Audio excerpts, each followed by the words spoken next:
A gente segue. Uns não devem conhecer ainda, né?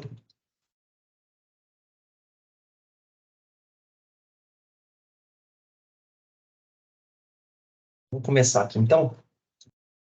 Pessoal, boa tarde a todos, sejam bem-vindos, né? Me chamo Sandro, sou professor aqui na PUC Minas, no departamento de computação.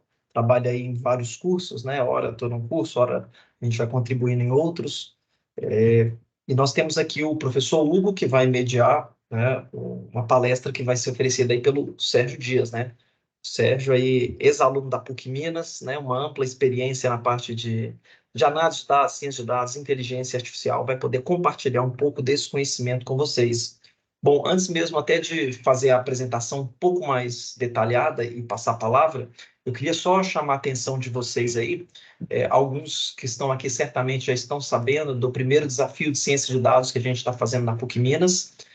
Aqueles que não têm conhecimento, a gente posta aí para vocês em alguns instantes no chat, mas basicamente é um desafio que a gente trabalha com a massa de dados, né, relacionado à pobreza. Na verdade, sim, a gente tem dados sobre a situação dos domicílios, das famílias no Brasil, e a ideia é tentar entender um pouco como que a pobreza ela se dá no território brasileiro, tá? Então, esse desafio, ele é muito interessante para você aprender, para você se desafiar, né, para que você possa trabalhar com base de dados, descobrindo algum tipo de conhecimento, insights, tá? E todas essas informações, elas estão aqui disponíveis. Eu não vou entrar em muitos detalhes agora, mas só chamar a atenção que assim, vocês podem submeter, né, as soluções de vocês até o dia 2 de novembro. São soluções que envolvem visualização de dados. Você pode fazer desde usando uma planilha eletrônica ou até mesmo técnicas mais avançadas, não tem problema. Tem que ser aluno da PUC Minas, até 6 alunos, podem ser formados grupos com alunos de graduação, pós-graduação, não tem qualquer restrição. E aqui a gente tem uma espécie de cronograma e mais detalhes da competição, como critérios de avaliação, tá? Então, basicamente era isso que eu queria falar agora para vocês. Quem não tiver acesso ao chat aí por acaso, basta entrar em sei.pucminas.br/desafio dados. Se você for no site sei.pucminas.br, você já vai encontrar as principais informações, tá? Só lembrando que essa competição, esse desafio, né, ele é executado pela PUC, mas também com a Child Funding Brasil, que é um fundo, né, para poder tem o objetivo aí de apoiar o desenvolvimento de crianças, adolescentes, jovens em situação de privação, exclusão e vulnerabilidade, tá? Nós temos alguns parceiros que estão aqui embaixo, os logotipos, a 3Data, Framework e o Serpro, né, onde o nosso palestrante, o Sérgio, está vinculado e vai poder, né, conversar aqui um pouco mais e trazer mais um pouco de informações, né, dentro do Serpro, tá bom? Aí eu passo para o Hugo, que pode fazer a devida apresentação, tá bom, Hugo? E agradeço a você, Sérgio, de antemão, e a todos presentes. Muito bom. Então, primeiro, obrigado, Sérgio, por ter vindo, né? Por estar disponibilizando seu tempo aqui para a gente. Eu sou o Hugo, coordenador do curso de Ciência de Dados, estou vendo vários alunos meus aí, né, na palestra. E essa palestra, os cursos de Ciência de Dados, junto com o curso de área de computação e os outros cursos de informática do ICEI, né, nós estamos organizando para poder apresentar, então, um dos parceiros nossos do desafio que o professor Sandro acabou de falar, que é o Desafio de Ciência de Dados, que é o professor Sérgio, porque ele também é professor, né? Sérgio Dias, né? Ele é cientista de dados do SERPRO. SERPRO é o Serviço Federal de Processamento de Dados, né, do governo federal.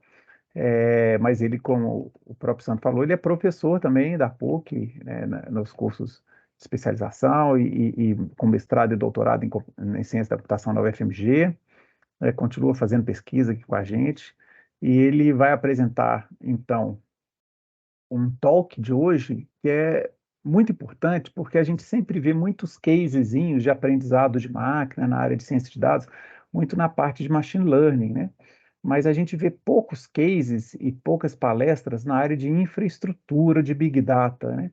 E aí é importante pegar um parceiro como o SERPRO, que é um parceiro governamental, que é um grande produtor e consumidor de dados e de ciência de dados, né, para apresentar justamente como que o governo federal trabalha esses gigabytes de informação que ele processa, né?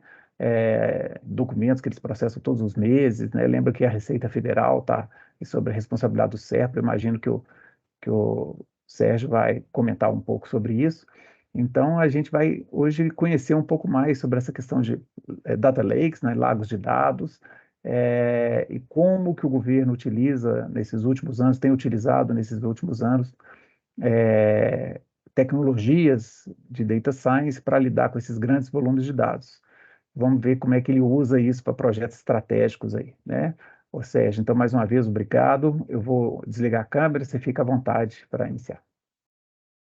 Perfeito, professores. Primeiro, Hugo e Sandro e amigos aí, é um prazer, né, voltar a PUC aí para sempre estar contribuindo, né, com a instituição. Acho que é o nosso papel aí também enquanto ex-aluno. Então, fico feliz também pelo convite e vamos mostrar e discutir com vocês hoje um pouco desse cenário que o professor Hugo comentou, né? Quando a gente pensa em governo, às vezes a gente não consegue. Eu vou começar a compartilhar, pessoal. Acho que precisa de autorização. Ah, beleza. Não, aqui já mostrou, já está ótimo. Já mostrou, né? Deixa eu só Uhum. colocar em apresentação no começo. Beleza. Vamos voltar aqui. Ele acabou me vendendo aqui nos slides. Pronto. Agora sim. Quando a gente fala em governo, né, às vezes a gente não pensa da dimensão que é, né? A gente às vezes, eu quero lidar, tem uma organização, a gente sabe que tem grandes volumes de dados, grandes necessidades, mas às vezes não percebe em governo a real necessidade que é lidar com esses volumes de dados, né?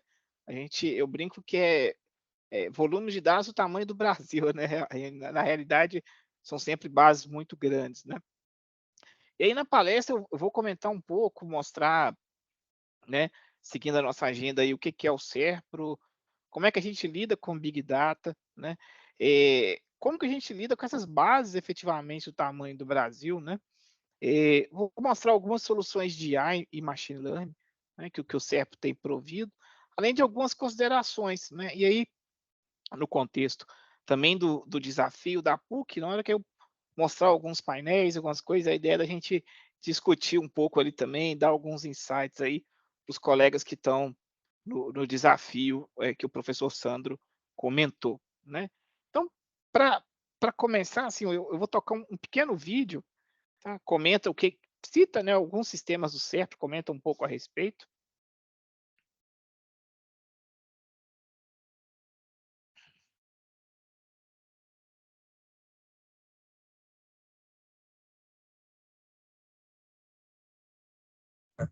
Ô, Sérgio, eu acho que não está tocando vídeo, não. É, É porque você compartilhou o modo apresentação. Mas o que conta como Isso. extra para você? Eu acho que ele não faz. Não tem problema não, eu comento a respeito. Eu fiz um teste Não, é antes porque dessa. você compartilhou o modo apresentação. Então está compartilhado só os slides, você não compartilhou tela, não. Entendeu? Eu acho que a Aí para tela não iria funcionar pelo meu teste. Mas não tem problema não, eu consigo tocar ele aqui sem o vídeo. Era um videozinho curto que demonstra. Posso até depois compartilhar ele no chat aqui com o pessoal. Tá? É Mas porque assim, você realmente compartilhou diferente do que a gente costuma fazer. A gente costuma compartilhar a tela e no seu está compartilhado como se fosse só slide. o Entendeu? slide, né? Eu fiz um teste. A gente pode testar o da tela. Vamos ver se faz diferença aqui. Compartilhar. Inverter. Tá compartilhando, né? Agora a gente consegue ver aí o vídeo. Ó. Antes o vídeo não estava vendo. Não estava nem aparecendo. Só que agora Aí, você compartilhou sem áudio. Você tem que fazer isso mesmo que você fez, só que você tem que marcar um checkboxzinho lá em cima, incluir som do computador. professor, vamos tentar de novo aqui.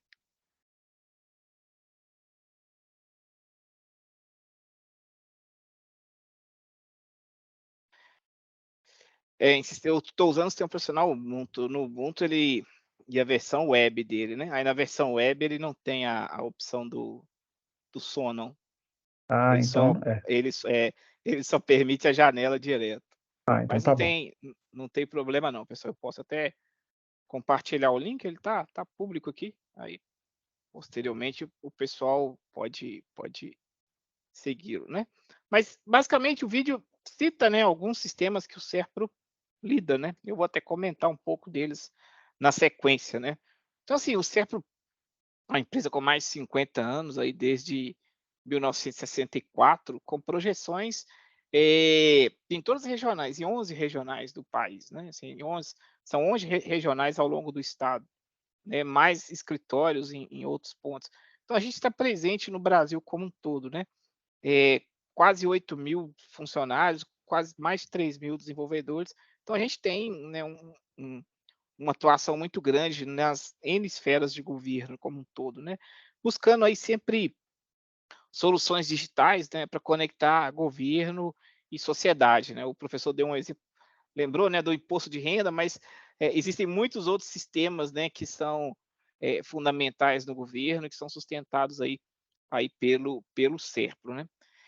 E aí, quando você pensa assim, em Big Data, né, em grandes volumes de dados, você vai ver vários infográficos aí na internet, né? Eu peguei um último mais atual e vai citar dimensões de grandes volumes de dados, né? Você pega o que está na moda aí, um chat GPT com mais de 22.000 consultas por minuto, o Google com 2,4 milhões de buscas. Então, cada um no seu cenário com um volume de dados enorme, né? Grande quantidade. Mas e quando você vai para governo? Quando você pensa, tá aí governo, né? Especificamente o nosso governo Brasil, né?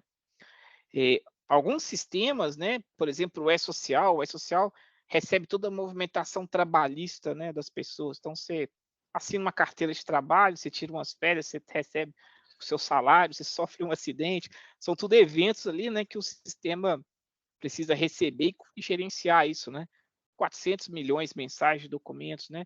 Você pega um data valid da vida que está por trás ali do GovBR, né? Hoje, vários serviços do CERF acessam o GovBR para permitir acesso ao serviço, mais de 2 milhões de consultas mensais, né? Você pega a nota fiscal eletrônica, né? Todo mundo aqui já comprou alguma coisa, né?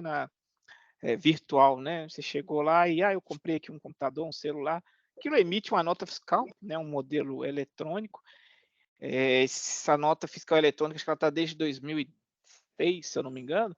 Nós já temos 39 bilhões de documentos emitidos, né? Então, eu tenho um histórico de 39 bilhões de documentos que eu preciso armazenar e ter ali um legado, né? Mais de 2 milhões de documentos de emissores, né? Que geram esses documentos, né? Por mês, a última vez que eu vi, a gente estava na casa de 400 milhões de documentos por mês, né? E não basta receber, né? Você tem que receber, processar, dar um retorno, usar aquela informação, né? Eu vou falar de IA, machine learning, mas tá, e aí, como é que a gente vai usar essas bases de dados, né? Nessa magnitude? Então, são desafios, né? Do tamanho do Brasil, né? E até achei interessante a fala do professor Hugo, que ele começou a fazer uma previsão dos meus slides, né? O Big Data e o Big User, né? Assim, o governo tanto é um grande consumidor, mas também é um grande produtor de dados, né? E você fica nessa relação ali de ter que lidar com esses grandes volumes de dados, né? Para conceber serviços, né? E também consumir esses dados, né? E como é que a gente lida com essas bases? Eu falo que são bases do tamanho do Brasil, né? Se você pensar uma simples tabela que você precisa de um registro por brasileiro, né? Você já tem aí facilmente mais de 200 milhões de né, registros disponíveis, né? Sendo que você tem algumas necessidades, eu comentei, não basta a gente recepcionar o dado e armazenar, né? A gente precisa integrar grandes volumes. Pense assim, você tem N bases de governo com essas dimensões, e elas precisam integrar entre si para compor serviços, né? É muito difícil você montar um serviço que use apenas uma base dessas dimensões. Então, você precisa integrar, né? Você precisa armazenar de uma forma eficiente, você precisa ter processamento, você precisa, né, analisar esses dados de alguma forma, você precisa fazer consulta, né? Às vezes, aplicar um simples SQL, né, padrão ANSI. Como eu fazer isso numa base dessas dimensões? Às vezes, um simples count, quantos documentos eu tenho, né? Um simples count no banco é uma tarefa herculana, não funciona. se você não estiver usando a tecnologia adequada, né? E mesmo na tecnologia adequada, esse simples count ainda pode demorar um pouco, né? Não é, as coisas não são tão triviais, né? Além de pensar que você precisa de, dado esses dados, criar relatórios, né? Relatórios gerenciais, painéis, né? Prover serviços que vão usar lá machine learning, IA, né? Às vezes vincular esses painéis, resultados de IA e machine learning. Então a gente precisa conseguir lidar com esses volumes de dados, né? E aí, de novo, o professor fez uma previsão, né? Né? Na brincadeira, óbvio, né? Que é a principal solução de mercado, né? Comercial, de mercado, acadêmico que a gente tem para lidar com esse tipo de volume de dados, né? Que é um data lake ou um lago de dados, né? Nada mais é do que uma metáfora, né? Para você ter um armazenamento de um grande volume de dados. Essas soluções, né?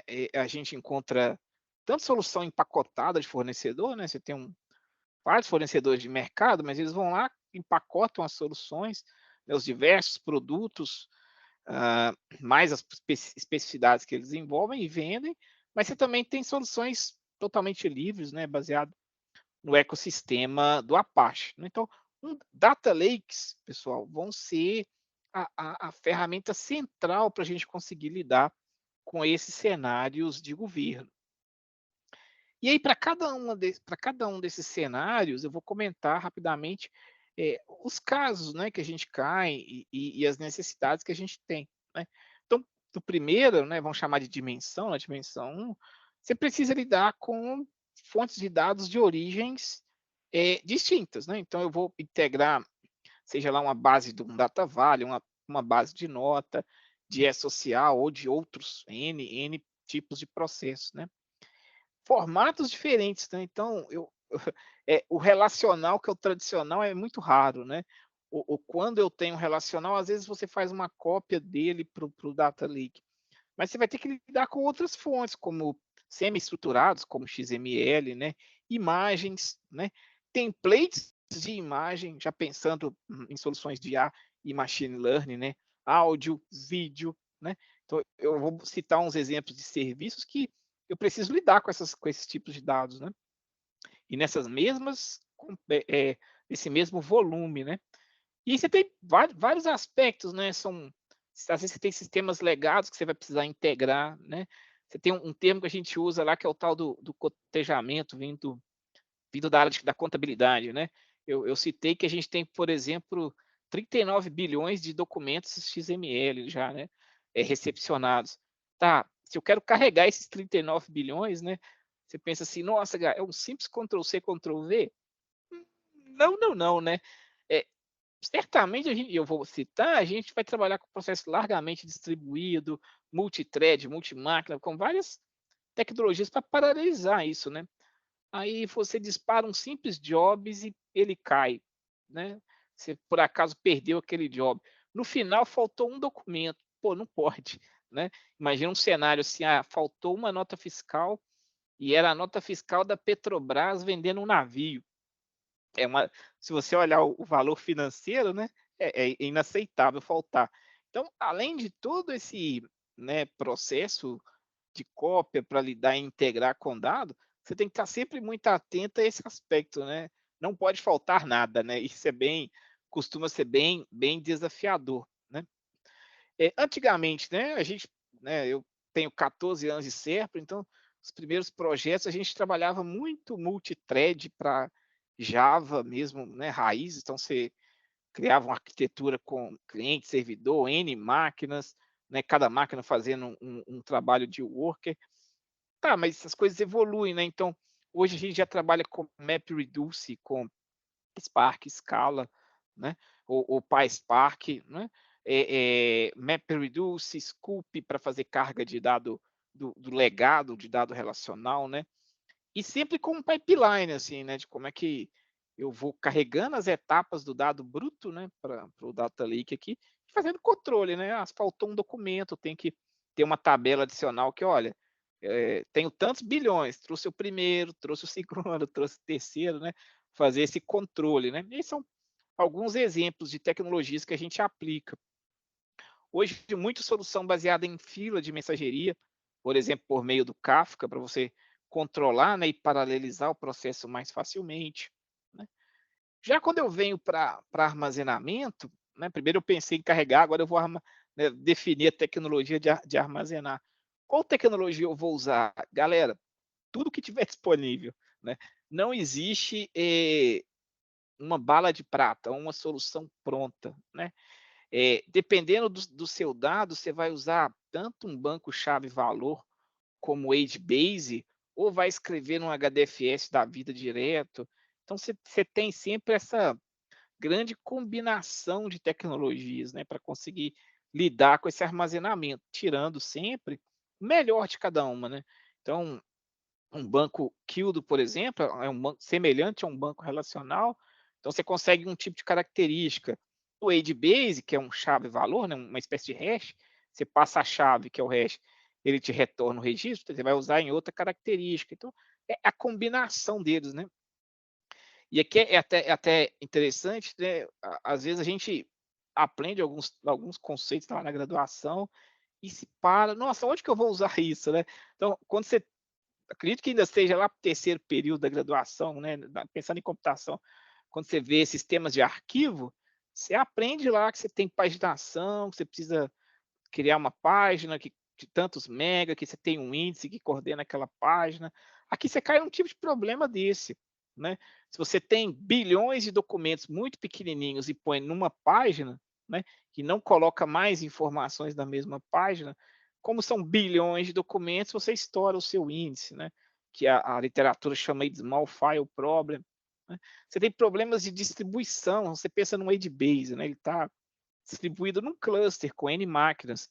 Se você tiver uma chave hash que não é bem projetada, né, você pode concentrar muito dado numa região das máquinas.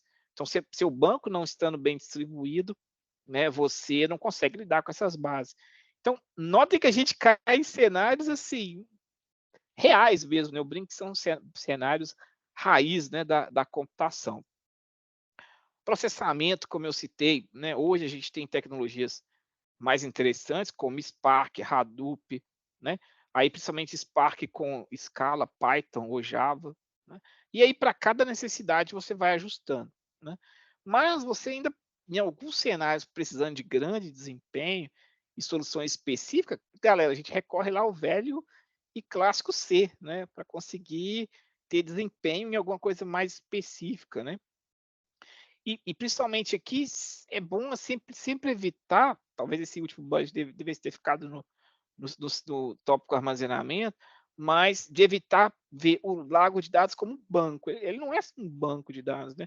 Ele é muito mais do que isso, ele vai prover para a gente muito mais do que um simples banco de dados proveria, né? Pensando num relacional. Já para mim prover acesso e consulta, né? Pensando em relatórios gerenciais, painéis, por exemplo, né? Eu vou ter, de novo, várias soluções. Desde APIs, né? Se constrói, seja em Python, Java, né? Por exemplo, que consome o dado do lago e te entrega via um web service, um serviço, como acesso direto, acesso ao banco, né? Consultas mesmo, né? Consulta SQL, padrão SQL, por meio de Hive, o próprio Impala, aí já pensando num fornecedor que é o Cloudera, né? E painéis, muitos painéis baseados em Qwik, né? O Qwik que a gente tem como solução de mercado. O próprio Solr, né? Às vezes você vê o Solr como uma máquina de busca apenas, mas ele dentro do Lago, integrado com outras ferramentas de visualização, né? Que a comunidade mesmo do Solr provê, permite muito para a gente entregar o dado ali de uma forma mais trabalhada, né, e visual. E o pessoal que brinca aí com Python, que é mais cientista de dados, da turma aí do professor Ou, vai lembrar aí do Jupyter, né? Às vezes a gente usa muito o Jupyter, ou ele acoplado direto lá no Data Lake, então, né, você tem algumas máquinas na borda do lago ali que acessam direto o dado. O cientista de dados mesmo, né, poder fazer um experimento, carregar o dado, fazer alguma análise. Então é muito, muito utilizado nesse sentido. E por último, IA, Machine Learning, né? Como é que se usa Machine Learning e IA? A gente vai aplicar dentro do lago aí, pelo dado já está ali, mais limpo, integrado, trabalhado, né? A gente vai usar muito um conceito do in-database, né, que é rodar os processos de IA e machine learning sempre que possíveis dentro do lago, né?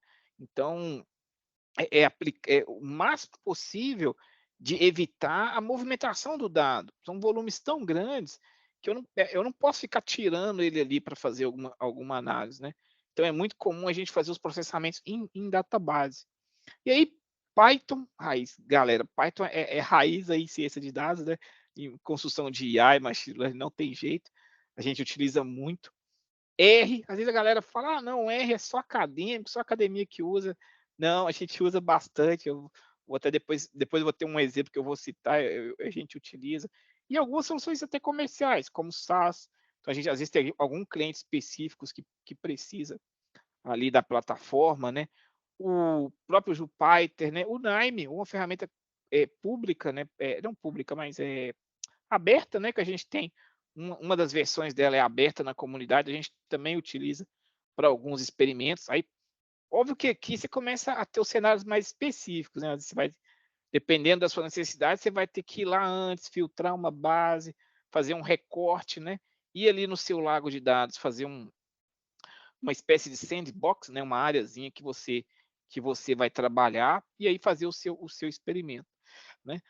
Buscamos também usar sempre que possível a abordagem de AutoML, né? O AutoML no sentido assim, eu tenho um cara de negócio, ele não tem às vezes um domínio, né, em alguma mais a fundo nos algoritmos de IA, de machine learning, né? Então é prover para ele, por exemplo, por meio do SAS, até do Nime, acho que as versões mais novas já encontra, forma de experimentar N algoritmos, né? Então é um problema por exemplo, de classificação. Não, com um AutoML o cara consegue ir lá e testar uma árvore de decisão, um Randall Forest, né? Uma rede neural simples. Então ele consegue ali um KNN para classificação, ele consegue aplicar várias técnicas ali muito simples, né? Então a gente também sempre procura isso, adequar, né, as tecnologias ao perfil, né? Às vezes eu tenho aquele perfil do cara que vai programar, mas eu também tenho que atender, né, o perfil daquele cara que é mais de negócio, que às vezes ele quer apenas fazer um experimento para mostrar uma ideia, por exemplo, né? Então é muito importante nesse sentido. E dado que a gente usa essas tecnologias, né, eu vim falando uma boa sopa de letrinha com vocês, né? É Hadoop, é Hive, é Spark, Python, né? Tá, bacana, são várias tecnologias aí dentro do contexto, né? Mas vamos para a prática, né? Onde é que onde é que se usa, né? Esse tipo de produto, de solução, né? Onde que a gente aplica, né?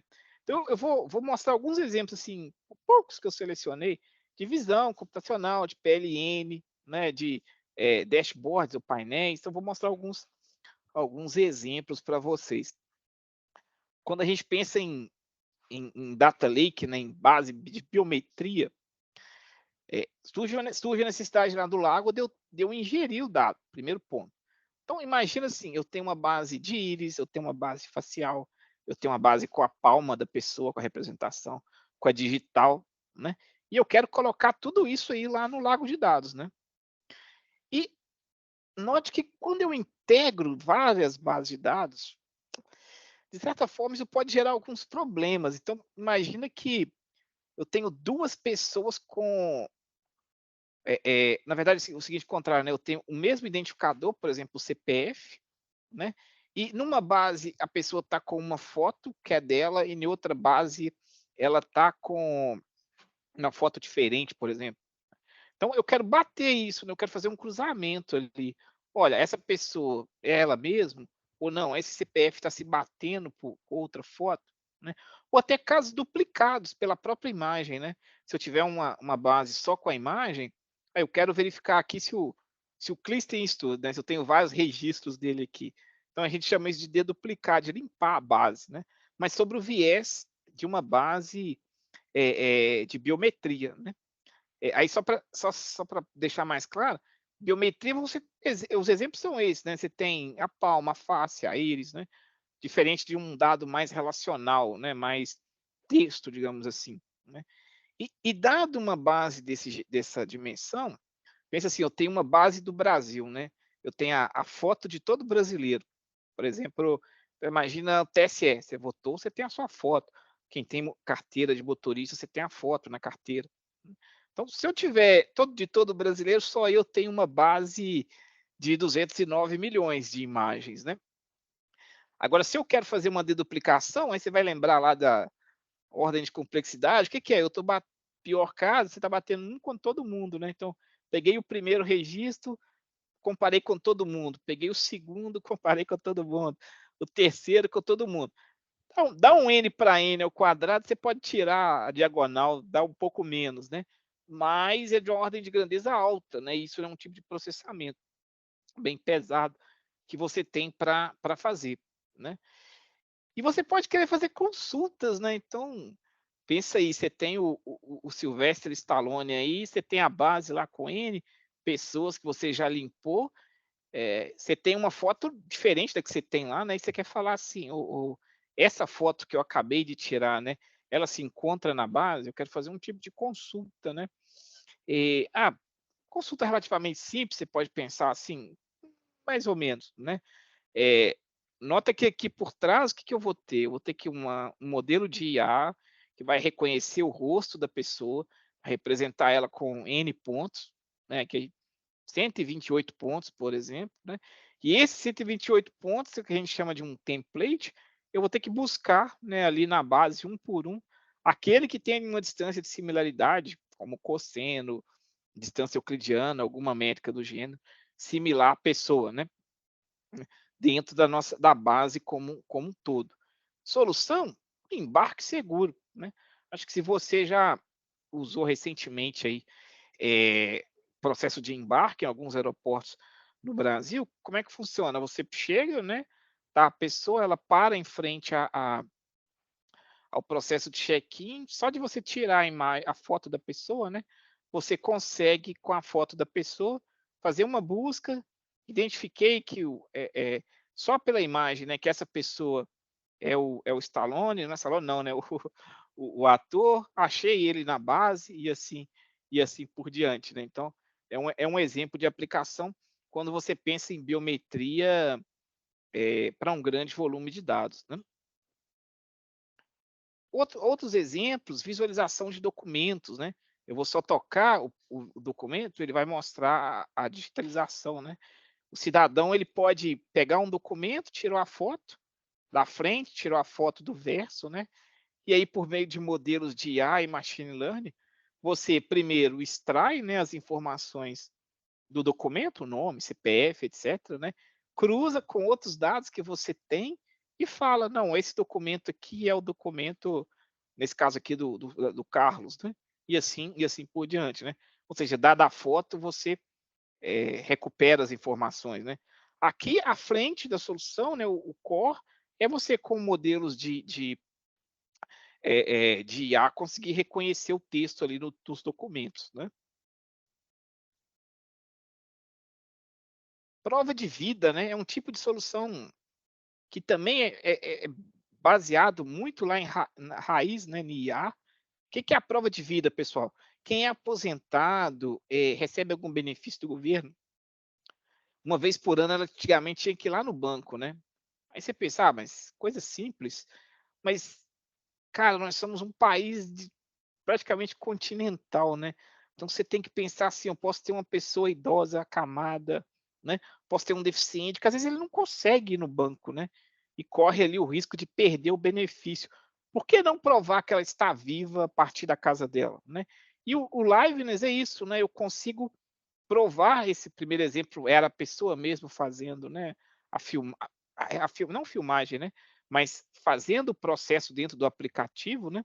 O segundo é a pessoa tentando fraudar, né? Lá, eu estou vivo, imagina, né? O parente tentando falar que a pessoa ainda está viva e o sistema não reconhece, né? Os três estão, né? Pode ser um vídeo, né? A pessoa está tentando falar que, olha, esse aqui a pessoa está viva e ela não está, é uma imagem, né? E aí a gente tem no Brasil de tudo, não no Brasil, no mundo, né? Até pessoas fraudando com máscaras, né? Isso é possível aí da pessoa tentar, né? Isso é um tipo de solução de alto impacto, né, para a sociedade, né, a pessoa ali na ponta tem um grande benefício, né, com, com um tipo de solução como essa. E fundamentalmente por trás ali modelos de IA, machine learning ali criando as técnicas, né. Capturar digitais é um outro exemplo, né, que a gente construiu aí do zero. Então, você, com o seu celular, você consegue capturar ali informações digital das pessoas, usando somente câmera do celular, nenhum dispositivo mais específico, né? E aqui dando a probabilidade que, olha, não, essa pessoa é ela mesma. Da mesma forma, evitando as fraudes, né? Do tipo, documento, a foto que não é foto, imagem de alta resolução, né? Tentando contornar ali. Novamente, um serviço, um exemplo, né? Com alto impacto aí para a sociedade dentro desse contexto. E assim, mostrei alguns exemplos de pele, de visão, né? Tem muitos outros, tá, pessoal? Filtrei alguns que eu imaginei que seria bem interessante para vocês. E aí a gente entra, né, no PLN, processamento de linguagem natural. Selecionei um exemplo de aplicação assim de AI Machine Learning num problema real, né? Então você tem, por exemplo, um cliente que ele tem várias petições, né? O que é uma petição? De um processo. Chegou uma criança que está com um problema que precisa ser analisado, né? Abrir um processo ali de análise, né?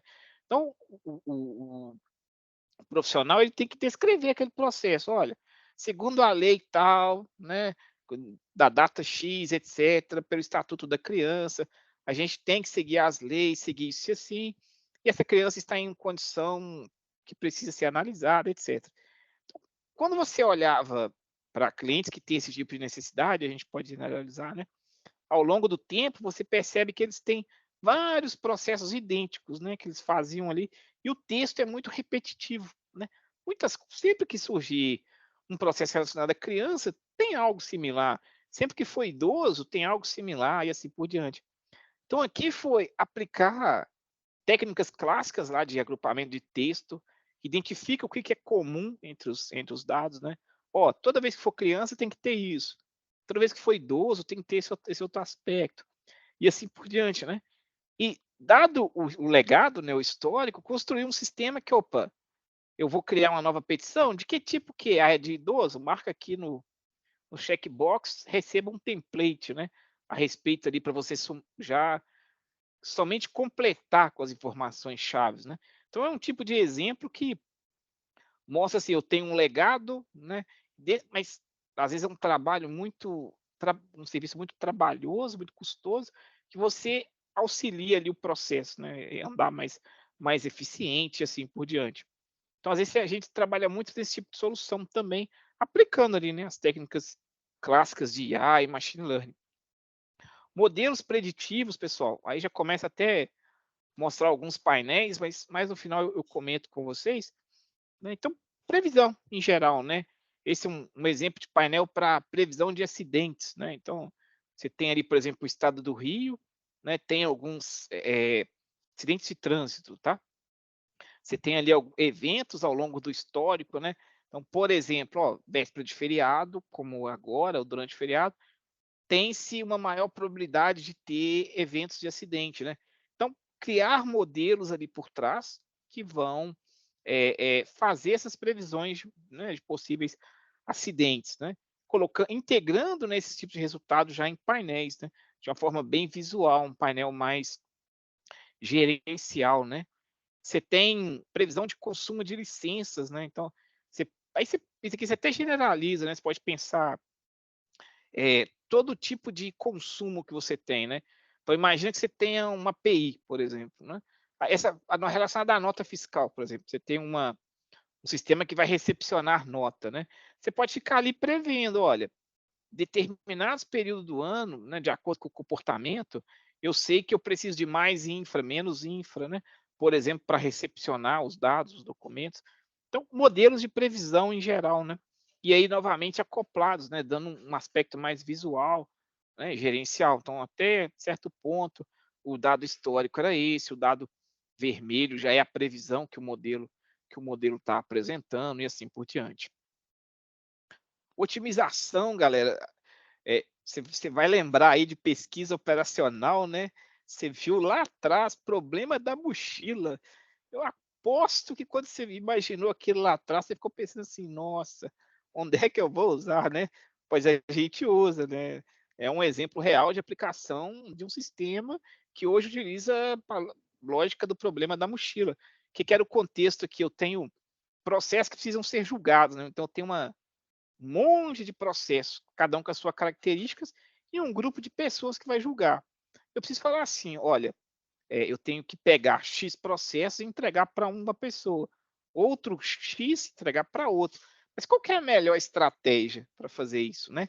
Sendo que você tem restrições, por exemplo, se você tem 2 processos idênticos ou similar, pô, era melhor esses 2 processos ficar com a mesma pessoa, né? Ela vai julgar um, vai olhar o outro, isso aqui eu já vi, pá, resolvo, né? Eu tenho processo com prioridades, né? Olha lá o peso das coisas, né? De N processos, por exemplo, um processo de idoso, pelo Estatuto de Idoso, ele tem prioridade, né? Um processo com criança vulnerável vai ter prioridade. Essa prioridade eu tenho que dar um peso nelas, né? Então, um típico problema que a gente aplicou na alocação de processos, esse sistema é utilizado hoje por alguns de nossos clientes, que aplicam aí o conceito lá do problema da mochila na alocação de processos. Né? E especificamente isso aqui, na época, a gente fez em R. Aí era R acoplado com Python para a parte web, né? Sempre várias tecnologias assim, mas a base ali do algoritmo era em R. E a generativa, né, galera, tá na moda, a gente não pode ficar longe disso, né? Então a gente já tem já está até em nível de protótipo ainda para lançar como produto, mas conversa, a gente chama de conversa aí, né? Que é aplicar os grandes modelos generativos, né? Mas aqui já específicos. Então, eu entrego uma solução para o meu cliente que assim, ele tem N documentos, né, de um contexto qualquer, ele carrega esses documentos no Conversa aí e consegue fazer perguntas relacionadas àquele documento, né? Aí com alguns ajustes, controle para ele não sair do que está ali no contexto dos documentos, né? Mas já é bem aplicado. Você pode pensar, eu tenho todo o legado, né, que você tiver de documentos, por exemplo, de normas, de regulamentos, carrega os dados, é uma interface, né, para o especialista ali referida à área poder fazer as suas consultas e utilizar, né, de forma mais adequada à sua necessidade. Né? Então, tópicos que estão aí, acho que a gente pode falar que modelos generativos são mais antigos, né? Obviamente, já tem mais tempo. Mas a gente olhar e falar assim, o Chat GPT, que foi o boom, vamos falar assim, da sociedade, deve ter o quê? Um pouco mais de 6 meses. Então, já é um tipo de tecnologia também que a gente já tá dominando e provendo serviço, e tem vários clientes aí em governo e na sociedade querendo, né? E aí, um penúltimo, antes de comentar com vocês mais de painéis, é biometria comportamental. Esse aqui é um que eu tenho trabalhado, eu acho bem. Aquele negócio de filho seu, você acha bem interessante, né? Você já parou para pensar que você tem uma forma específica de usar o celular, né? Ou de digitar no teclado do seu computador, ou de usar o mouse, por exemplo, né? Essas formas específicas a gente chama de biometria comportamental, né? O que a gente quer fazer? Bom, será que eu consigo identificar a sua biometria comportamental? A forma que você usa o celular, você digita, que você usa o mouse, para reconhecer você, né? E a gente consegue isso. Dado esse tipo de informação, né? Você cria um novo paradigma. Você usando o teclado é a chave, né? Você não precisa digitar a senha mais. Qualquer texto que você digitar, eu reconheço que é você e eu autorizo o seu acesso. Ou fico fazendo o seu acesso contínuo, né? Você está usando aqui o computador, beleza, é você, está autenticando continuamente. Saiu, né? Veio uma outra pessoa e começou a digitar no seu lugar. Eu consigo identificar que não é você. Né? Então, é um tipo de solução que você permite autenticação contínua, transparente.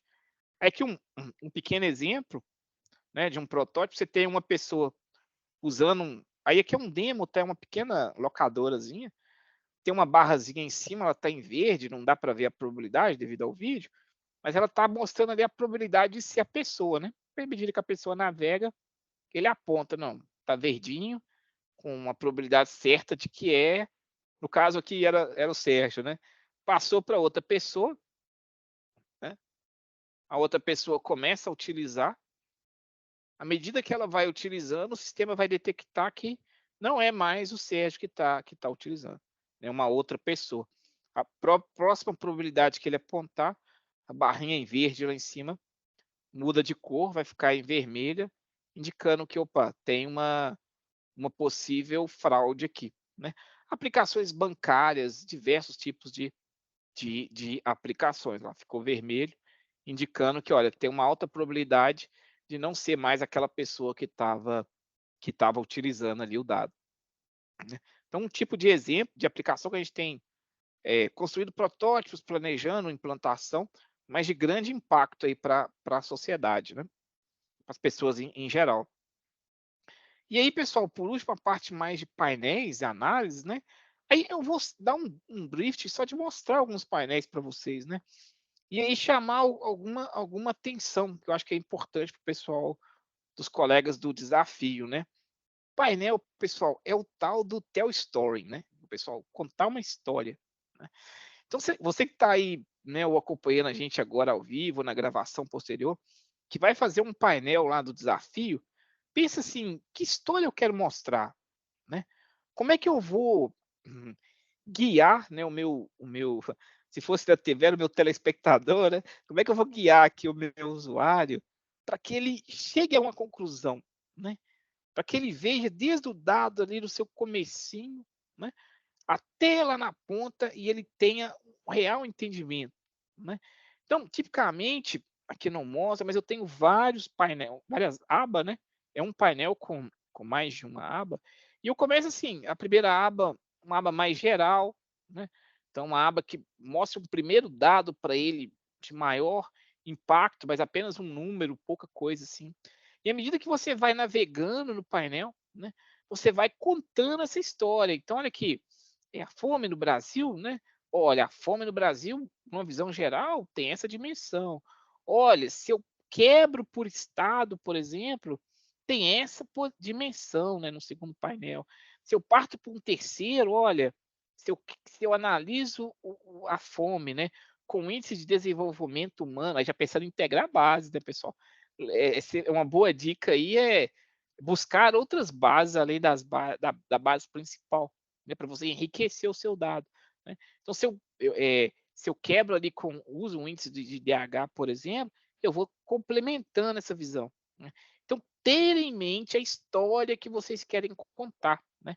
Então, esse é um exemplo de painel de desmatamento, né? A gente tenta deixar o painel bem rico e sempre seguir esse tipo de política, né, do Tell Story. E detalhe, rico, mas não poluído demais, tá? Outro exemplo, esse primeiro aqui é um exemplo que está por trás, né? É um exemplo de uma informação inicial. Então, inicialmente, você tem um valor mais alto nível, no segundo painel, você começa a quebrar o assunto, né? Deixar ele mais palatável, contando a sua história, né? Mesma coisa, mesmo princípio, né? Aqui na parte superior, né, a gente tem uma série de informações e nas demais a gente vai quebrando, né? Parte mais visual, então, o mais visual que você puder deixar os dados, né, é mais interessante, né? Então, automóveis, você deu um gráfico ali de um jeito, né? O quantidade leves, motos, assim por diante. Gráficos de posição geográfica, né? Outro que enriquece bastante, ajuda bastante a pessoa a ter ali um insight, né? Então, são algumas considerações, assim, que são de grande importância na hora de construir o painel, né? Painéis em geral. Acho que aí outra dica, né? Eu viria como um grande plus, né? Não só mostrar o dado, mas acho que se a pessoa conseguisse atrelar ali, né, a análise de dados, ao tell story que ele quer colocar, algum, né, mais de machine learning, de IA, né? Por que não aplicar, por exemplo, alguma técnica de agrupamento para ir lá e seguir, agrupar os tipos de comportamento das pessoas, né? ou por que não buscar alguma coisa com IA generativa, né, já que está aí na crista da moda. Então, acho que um plus aí para os projetos também seria muito isso, não ficar só ali no né, na visualização, no Tell Story, mas acho que se encaixar alguma coisa ali de IA barra machine learning é bem desafiado. É um desafio, mas seria de grande, né, impacto aí para o resultado. Né? Então fica a dica, pessoal. E aí, como considerações finais, estou quase estourando meu tempo, mas mania de professor fala muito, tá, galera? Assim, usar melhor de cada tecnologia, eu acho que fica claro é que assim, não tem uma solução pronta, né? Não tem um banco de dados pronto que você compra e está tudo pronto ali, tudo resolvido. Não tem. Existe a tecnologia ideal para cada cenário, né? Então, para cada uma, você vai aplicar aquilo que é mais indicado, né? Não tenha muito receio em replicar dado, não, gente. Quando a gente fala em Big Data, não dá para cair nessa máxima. Eu lembro que os primeiros projetos que eu trabalhei era algo relacionado à nota, né? A gente pegava alguns campos da nota fiscal assim e colocava num banco relacional, né? E era um relacional Postgres, né? Mas era um banco de teras e teras no frigir dos ovos. A gente tinha um banco de mais de uns 50 terabytes de dados, né? E aí eu tinha uma amiga mais experiente em banco de dados, assim, já trabalhava há mais tempo, e ela ficava querendo economizar ali, né?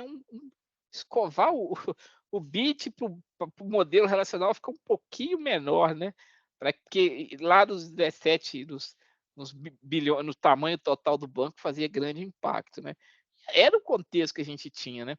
Mas hoje a gente cai num cenário assim: se eu economizar demais, eu vou ter problema no tempo. Então, você fica dual ali, né? Se eu economizar no espaço, às vezes eu perco no tempo.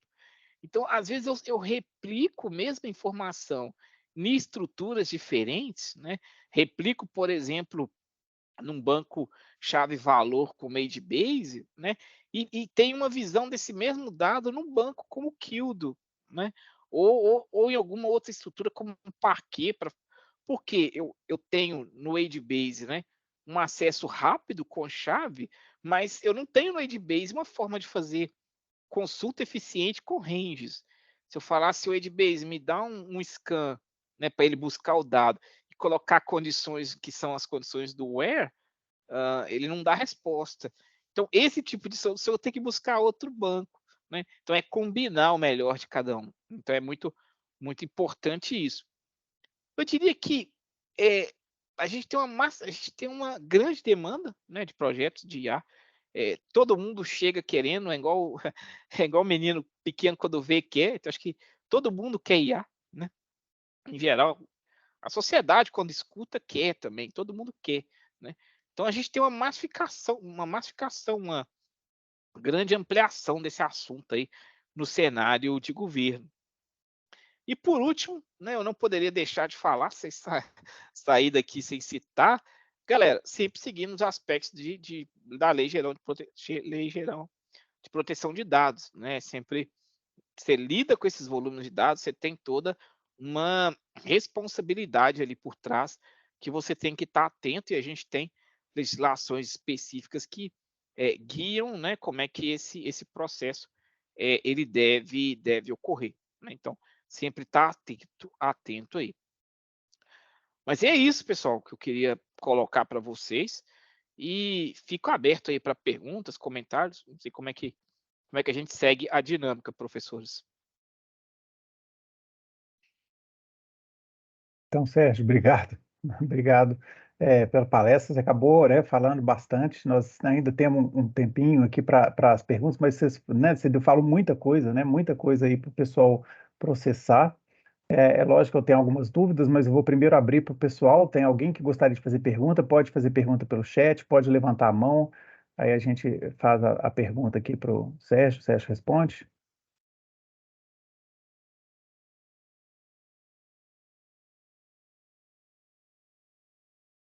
Não, ô Sérgio, eu tenho 1 milhão de perguntas, né? Eu vou fazer uma pergunta agora, vou começar pelo final, né? Vou começar pelo final aí que você falou, que eu já tinha até marcado aqui desde lá do início, né? Porque a gente que trabalha com os dados, e a gente no curso de ciência de dados utiliza uma metodologia baseada em projeto, onde os alunos desenvolvem projetos com casos reais, a gente acaba trabalhando com muitos dados, né, coleta de dados e tudo mais, né?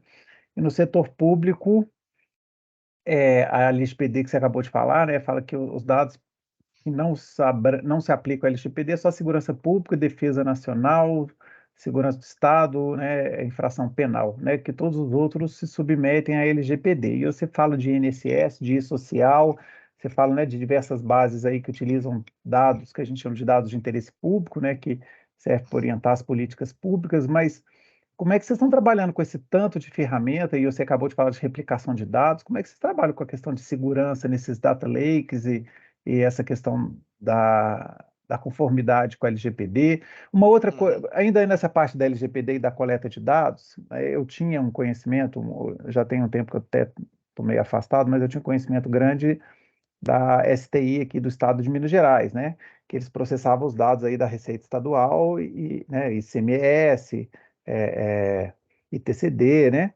E eu lembro que eles coletam, às vezes, muita coisa por causa da burocracia do governo, muita imagem, igual você falou, imagem de documento, documentos, coisas que sobrecarregam a infraestrutura, geram um gasto muito grande para o governo, e que, na verdade, ninguém nunca vai ver esse documento.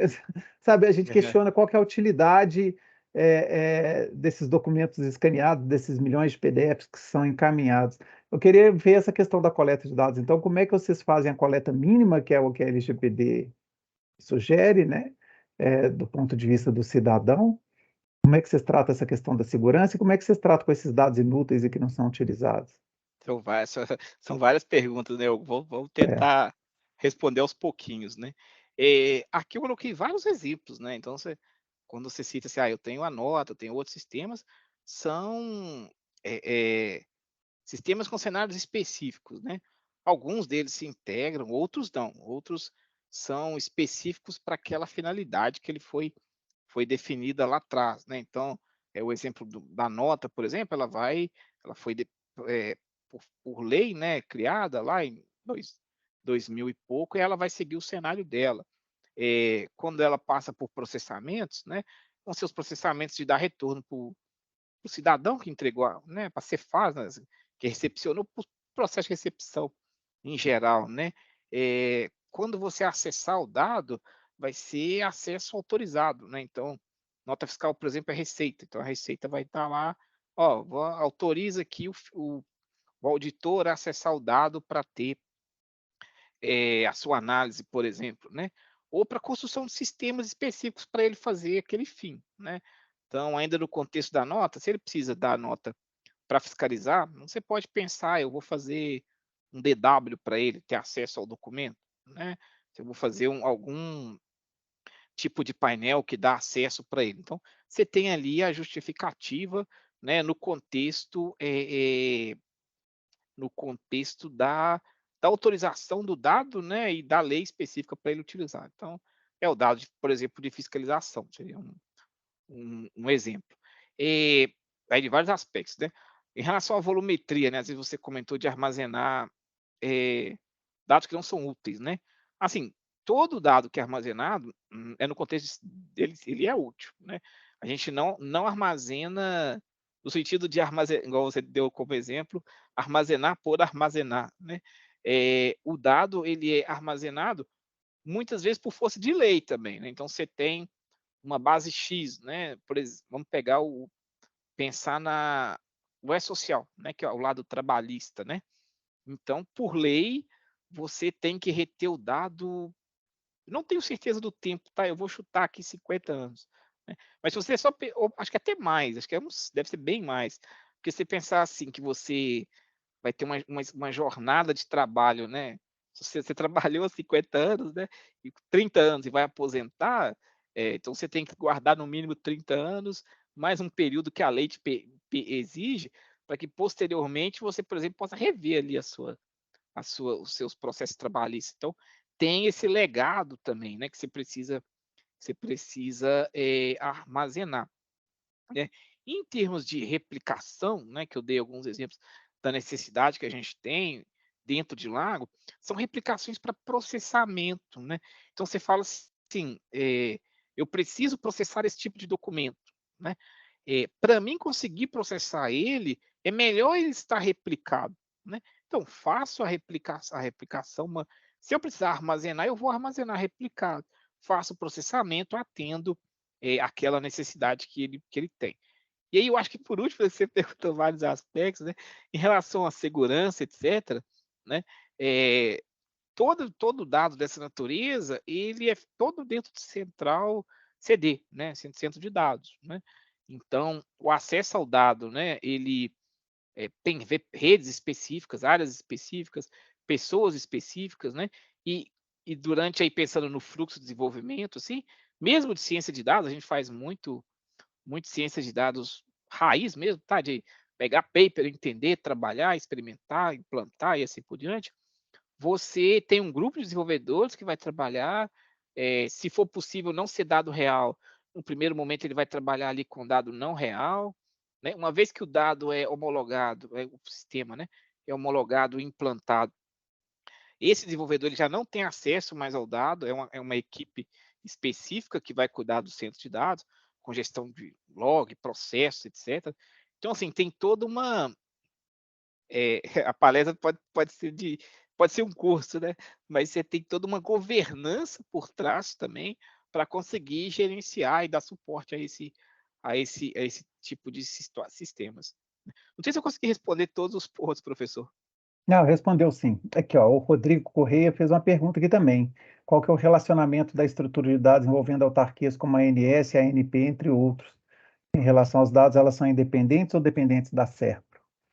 Aí a Agência Nacional e a ANS e a ANP, né? E Sim. especificamente, acho que ele perguntou uma coisa de parquet, não?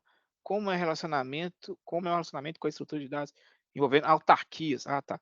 Como a ANS. Cada autarquia é como se a gente pensasse assim, cada uma tem uma necessidade de desenvolvimento, de solução, e cada uma contrata o SERPRO para aquela solução. Então, a ANS, por exemplo, eu não sei se é um cliente hoje, tá? Não sei responder, mas se ela for, ela vai ter os sistemas dela, o que puder ser integrado dela, e ela vai definir. Então, assim, o SERPRO, ele vai prover ali a solução para a sociedade, por exemplo, no contexto das autarquias que você citou, mas atendendo às regras, às normas, às legislações e o processo que essa autarquia define também, né? A necessidade dela também. E aí você colocou em relação a dados, elas são independentes? Eu coloquei elas. Não, o SERPRO, nesses casos, ele, na maioria das vezes, ele não é o dono do dado, né? O dado ele é daquela entidade, e aí os tratamentos, as necessidades, etc., seguem o acordo, né, o termo de serviço feito com aquela entidade, seja ela de qualquer esfera da sociedade.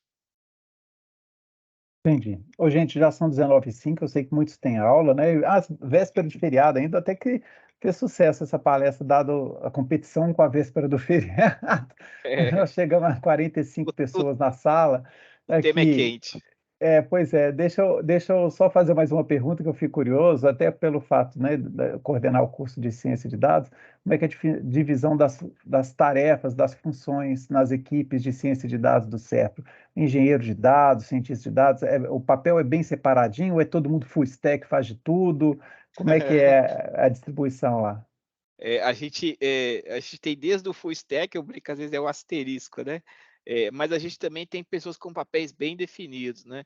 Então, às vezes, você vai ter um colega que vai cuidar mais da parte de engenharia, alguém que vai trabalhar mais na parte de ciência de dados mesmo, né?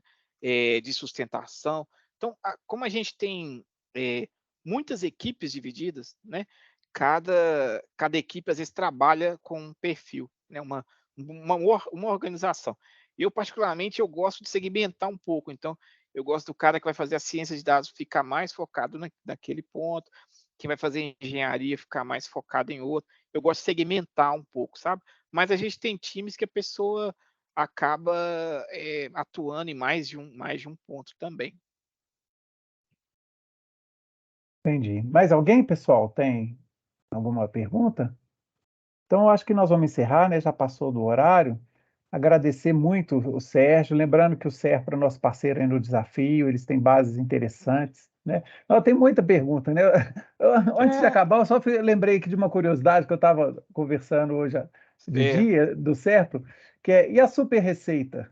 Né? Aquele projeto que eles falavam da Receita Federal, conseguir detectar todas as sonegações de imposto, integrando várias bases, base financeira, base de consumo, né, sistema bancário, sistema de consumo, cartório, você compra, vende. Como é, isso existe? Existe algum projeto nesse sentido? Pode ser falado? Não sei se pode, né? certo. Certo. Eu não conhecia essa solução específica que você está citando, tá? O Serpa, assim, ele é muito grande, né? Eu já trabalhei em projetos da Receita, né?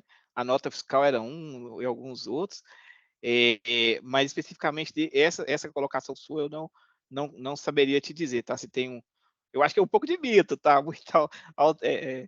Tem muito também das pessoas acharem que, né? É difícil, pessoal. Vocês têm paz, a gente pensa, não é? Conceber um sistema de uma magnitude dessa é isso, são grandes desafios, e o que é legal é que são desafios de computação mesmo, desafios raiz, né? Mas aí, Hugo, eu não saberia te dizer se tem realmente esse tipo de sistema que você colocou. Não, beleza, tranquilo.